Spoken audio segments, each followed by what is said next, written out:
Peugeot 308 2015-16 година, 1.2 THP.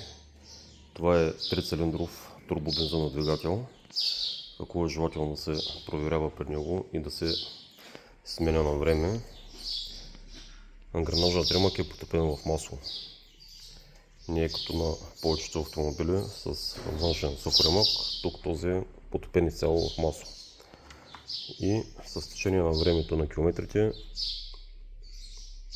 маслото и бензинът, който се просмуква вътре в самото масло, разяжда ремъка и след тук може да се види как вече взела се напуква.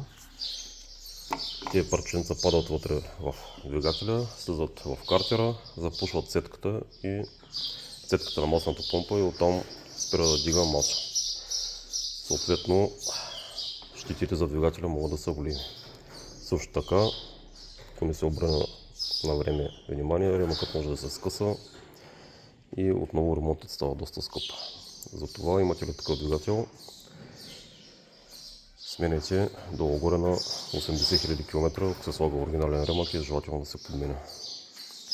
И други марки автомобили ползват тази система с мокър ремък. Просто конкретно в случая е на Peugeot. Това от мен. Чао!